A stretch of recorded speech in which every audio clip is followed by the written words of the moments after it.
Liturgia do dia 26 de agosto de 2025.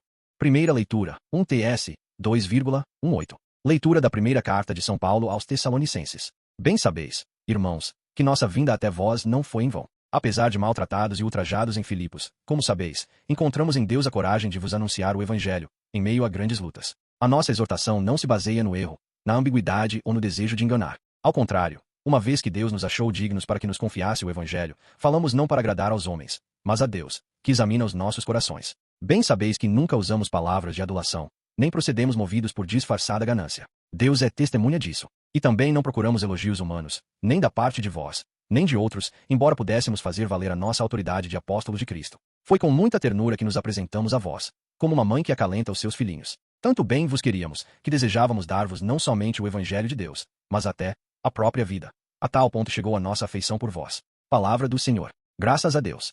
Salmo responsorial. Senhor, vós me sondais e conheceis. Senhor, vós me sondais e conheceis. Sabeis quando me sento ou me levanto. De longe penetrais meus pensamentos. Percebeis quando me deito e quando eu ando. Os meus caminhos vos são todos conhecidos. A palavra nem chegou à minha língua. E já, Senhor, a conheceis inteiramente. Por detrás e pela frente me envolveis. Puseste sobre mim a vossa mão. Esta verdade é por demais maravilhosa. É tão sublime que não posso compreendê-la.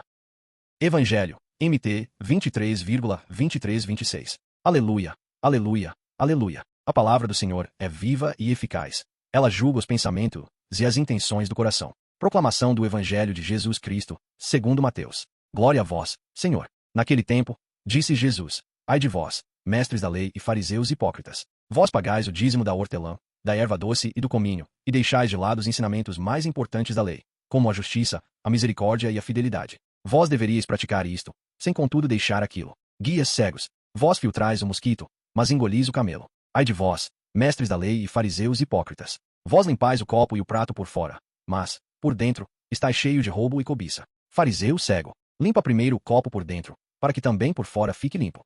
Palavra da salvação. Glória a vós, Senhor.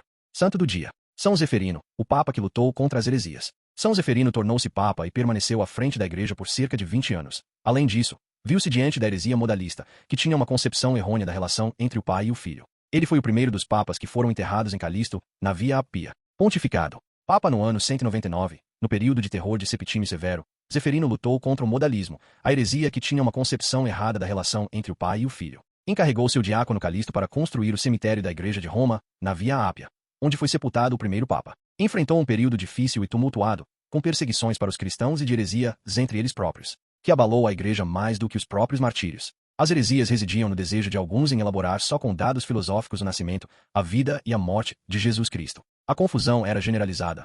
Uns negavam a divindade de Jesus Cristo, outros se apresentavam como a própria revelação do Espírito Santo. Havia aqueles profetizando e pregando o fim do mundo. Iluminado pelo Espírito Santo, o Papa Zeferino, que não era teólogo, foi muito sensato, amparado pelo poder do Espírito Santo, livrou-se dos hereges. Para isso uniu-se aos grandes sábios da época, como Santo Irineu, Hipólito e Tertuliano, dando um fim ao tumulto e livrando os cristãos da mentira e dos rigorismos. Contra a cremação, o Papa Zeferino era dotado de inspiração e visão especial. Seu grande mérito foi ter valorizado a capacidade de Calisto, um pagão convertido e membro do clero romano, que depois foi seu sucessor. Ele determinou que Calisto organizasse cemitérios cristãos separados daqueles dos pagãos. Isso porque os cristãos não aceitavam cremar seus corpos e também queriam estar livres para tributarem o culto aos mártires. O Papa Zeferino conseguiu que as nobres famílias cristãs, possuidoras de tumbas amplas e profundas, transferissem-nas para a igreja. Calisto começou a fazer galerias subterrâneas ligando umas às outras. Nas laterais foi abrindo túmulos para os cristãos e para os mártires. Todo esse complexo deu origem às catacumbas, mais tarde chamadas de catacumbas de Calisto. Fim do papado. Esse foi o longo pontificado de Zeferino, encerrado pela intensificação das perseguições e pela proibição das atividades da igreja, impostas pelo imperador Sétimo Severo. O Papa São Zeferino foi martirizado junto com o bispo Santo Irineu, em 217. Foi sepultado numa capela nas catacumbas que ele mandou construir em Roma, Itália. Minha oração. Querido pastor das almas, semelhante a Jesus bom pastor, cuidai das vossas ovelhas desgarradas. Aqueles que se afastaram do catolicismo, buscai e trazei-os de volta como ovelhas perdidas. Auxiliai também o nosso Papa para que exerça a mesma função. São Zeferino, rogai por nós.